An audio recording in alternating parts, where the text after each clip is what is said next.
Well, then it is high time I move on to our message for today. The theme for 2021 is Timeless Wisdom, Evolutionary Vision. And in March, the theme is Open to Possibilities. And today, the theme is With Open Arms. And obviously, George so beautifully moved us through a process where we're physically opening our arms, having that inward experience and having that collective experience of what that gesture inspires in each of us. This is from Ernest Holmes in The Science of Mind. You should take the highest thought you have and attempt to enlarge on this consciousness until it embraces a more vital concept of reality. Consciousness in this sense means an inner embodiment of ideas. So the high idea is something that that comes up in visioning. That's sort of in this Howard Thurman / Michael Beckwith style of visioning that is the first question that you might ask yourself in a process of visioning. And so my question to you is, how is everybody doing with visioning? You know, we've been concentrating on this process for years, and especially this month. And I trust for most of you, it's really just, you know, what we're saying in visioning is really just to emphasize a metaphysical component of what humans might call planning, right? Meaning, apart from your basic bodily functions, life in this phase of your soul's journey is planned. Everything you do is preceded with a thought or an intention or a belief. And that belief comes out of a distillation of thoughts. So from the moment you woke up, your mind was kind of calling the shots for your day, ahead of you doing that. You know, there is very little that occurs by accident. Most of what you do in life is intentional. So visioning then in its simplest form, it just means being mindful of those thoughts. It means bringing to conscious awareness beliefs. And in so doing, is creating a process, visioning is creating a process in which you kind of clear the decks of your consciousness so that you can invite and allow positive and constructive thoughts, positive and constructive ideas, positive and constructive beliefs, and then respond to those in kind. And as the case might be, the response might be to transmute something, the response might be to transform something, but it is all in an effort to expand your good, right? And therefore, the context of today's theme is one of the aspect of visioning where you get to that step in the process where you look at what you might embrace or embody or become, and what you might embrace or embody or become is according to this high idea, is according to this vision, so that you can realize this vision. Seems simple enough, but it is really just calling conscious awareness to something that's already ongoing in your life. Now, Reverend Sunshine talked last week about releasing and letting go of what no longer serves. So that is sort of the unembrace, to disembody, to unbecome something. And, you know, as you consciously release, as you consciously let go, as you consciously shed those shackles of lack and limitation and scarcity and density, what you heal then transmutes into what you're now attracted to for your higher good. So what you embrace and embody and become is something better. Now, the timeless wisdom piece of this is really according to this core concept number 10, which we've mentioned before in this March series. And I'll just remind you of what that is. You believe in the direct revelation of truth through your intuitive and spiritual nature, and that anyone may become a revealer of truth who lives in close contact with the indwelling God. So the more that you have that direct connection, the more that you are going to realize that good in your life. The more you're going to express it, the more you're going to experience it, the more you're going to circulate it, the more it is going to inform your life and the lives your life touches. The material and the ethereal, and this is referring to the all, and by valuing and empowering all, right? So my suggestion today was that the all includes anything material and anything ethereal, right? We are all, you and I, are individualized extensions of one infinite reality. And each of us are individualized aspects of that one reality. So to the degree that you are aware and conscious of the impress of universal spirit, it flows through you. And it really becomes more of your life experience in this realm. And it's in those moments of conscious awareness that direct revelation occurs. There's nothing in between you and your good. There's nothing in between you and God. So, through your part of the one mind, and by mind, I mean your five sensory systems, your intuiting systems, your thinking systems, your feeling systems. That is mind in the science of mind. You have that direct connection, that direct revelation. And visioning is just another kind of a spiritual practice that brings forth more of that direct revelation of who and what you are, which at your essence, you are pure spirit. Now, the evolutionary vision part of this message really relates to the CSL Global Heart Vision. Well, what was called the Global Heart Vision, it's just now called the Global Vision. That you see a world in which every person lives in alignment with his or her highest spiritual principle, emphasizing a unity with God and connection with each other. A world in which individually and collectively, we are called to a higher state of consciousness, a higher state of being, and conscientious action, doing, right? So the call that is going on in everyone, and envisioning that world, that this is the existence of the universe for everyone, and this is how it plays out.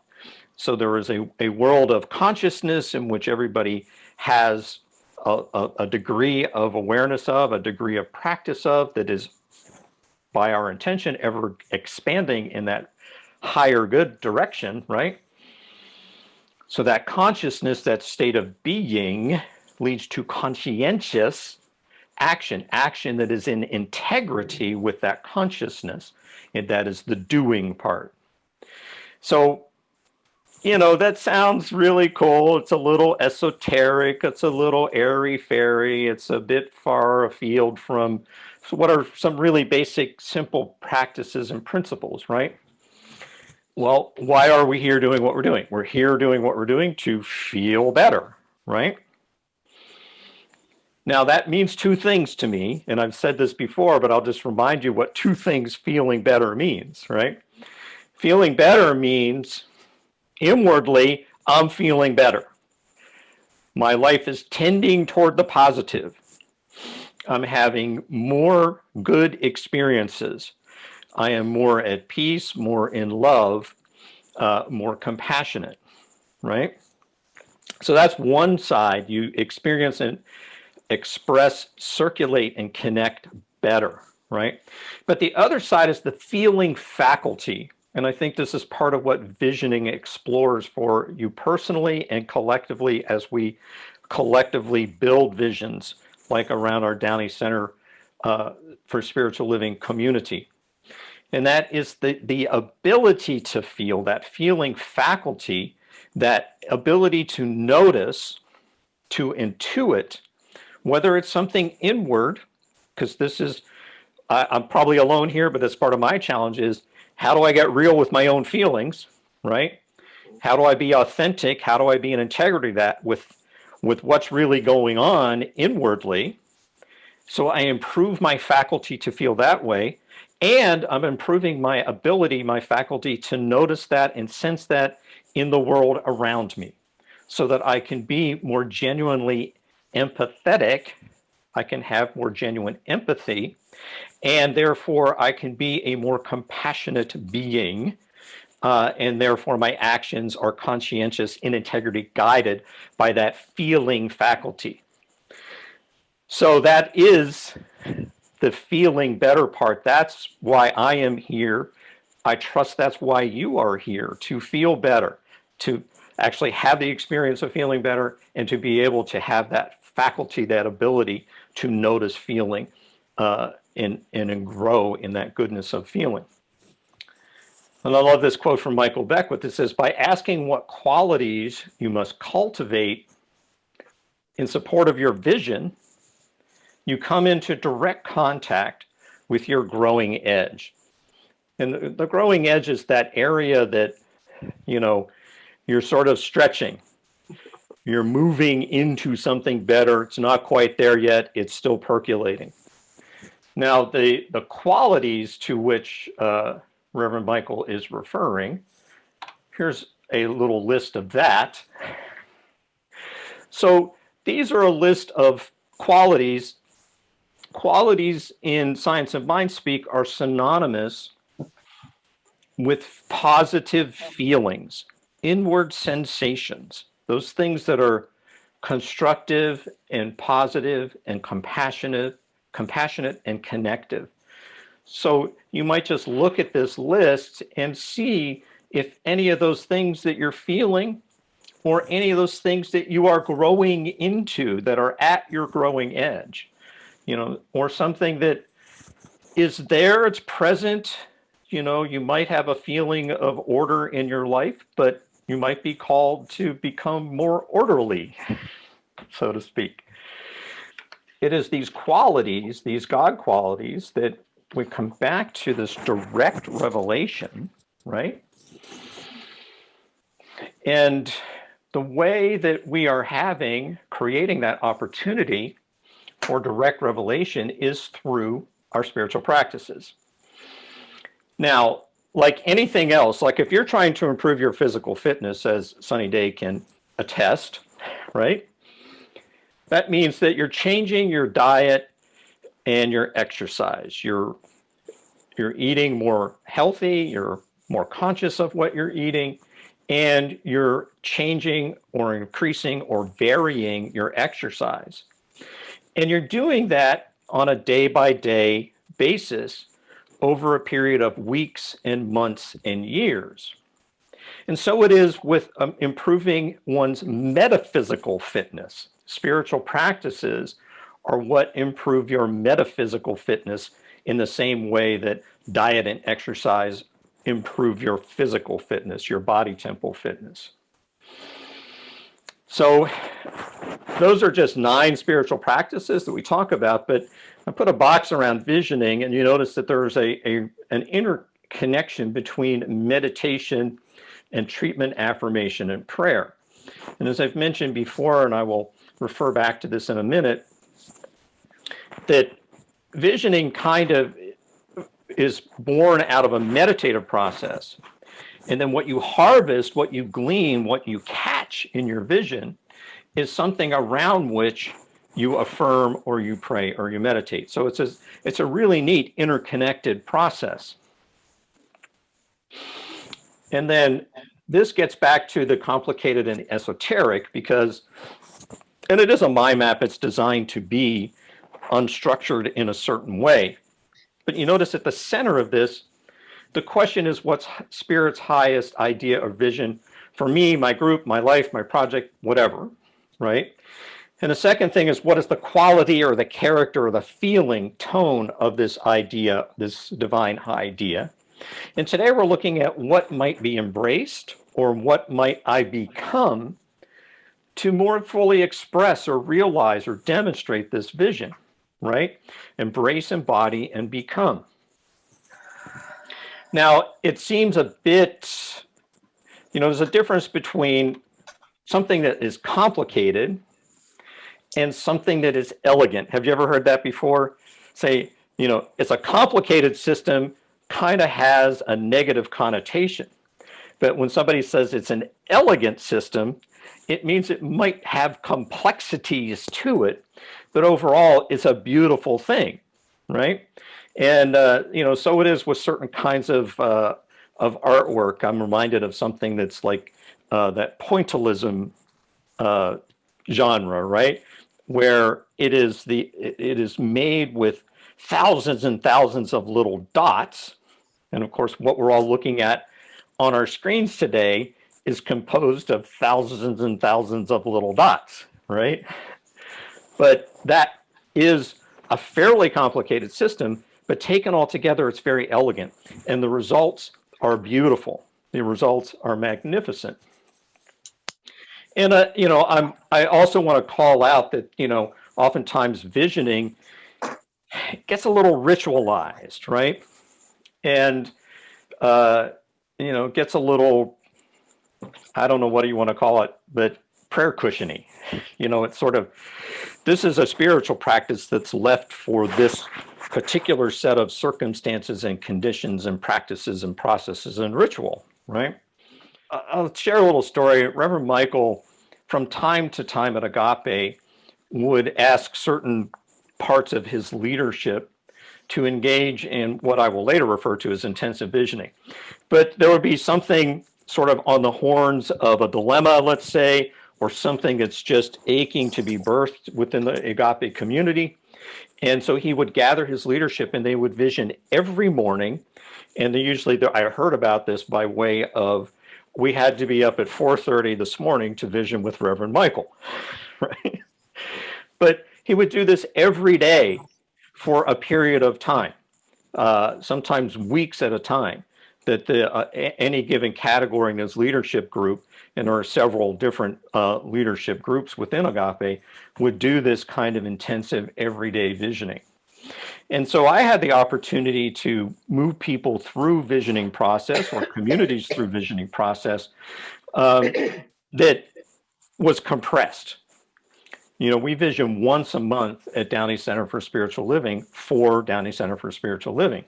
Well, in this process, we vision every day for a week, and then every other day for a week, and then every third day for 2 weeks. So in about a month, we do about 16 to 17 visioning sessions together. And that's more than a year's worth of visioning that we do at Downey, but we do that visioning in a month's time. And there's a number of things that come through. First of all, the novelty of visioning gets, that fades very quickly. And therefore, people get more attuned to the deep down spiritual process that they're engaging in, and they get to it more quickly. And then the second part is that those kind of surface layer ideas begin to fade. And then what comes forth is something that's a lot deeper, and sometimes it's way out of left field. The imagery becomes different.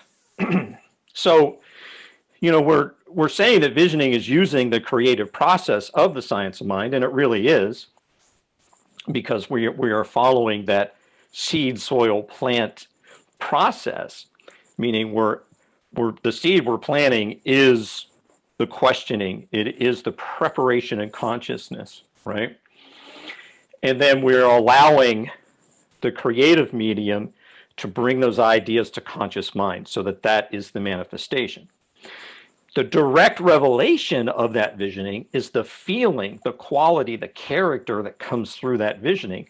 And of course, that's part of what informs your prayer. So if the feeling tone you got from your visioning was one of joy and peace and health and well-being, well, that becomes your affirmation today. I am the joy of God. I have peace right now in my life. my body temple is infused with the health and well-being of living spirit.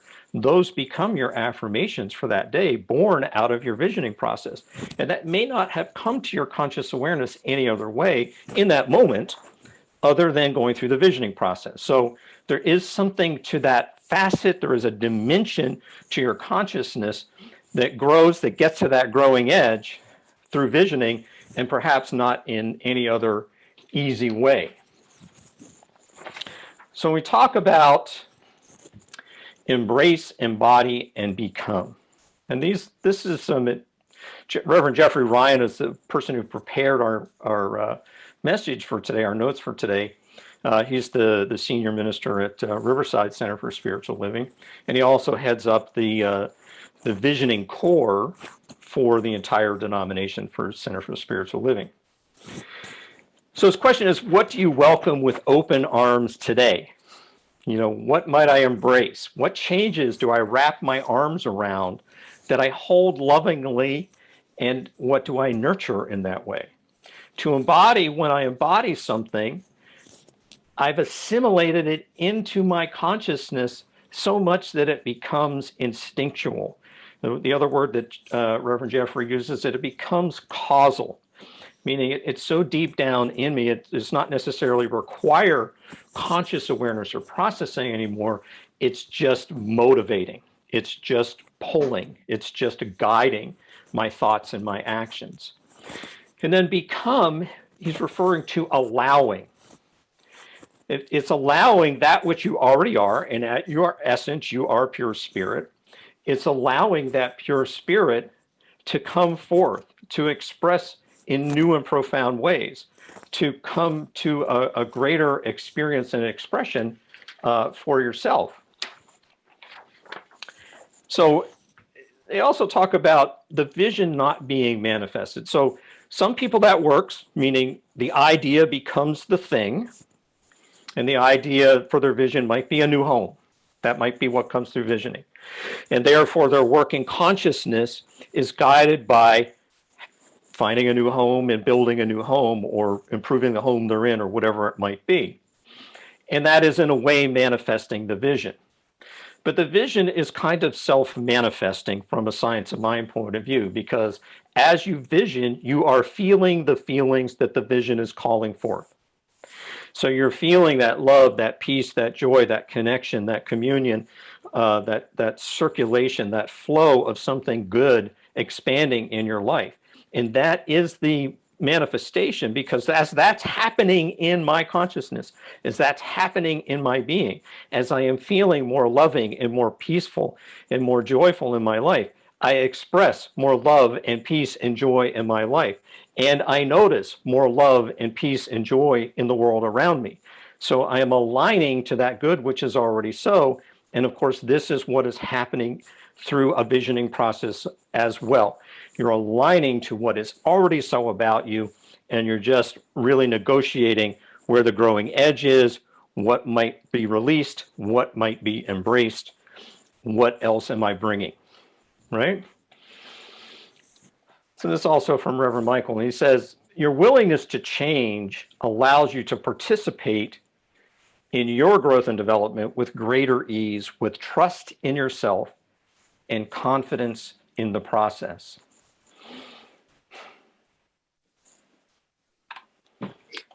And with that, I say, as by way of affirmation, I embrace my transformation with open arms.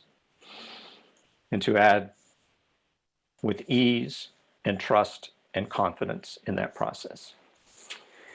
And so it is, and thank you very much.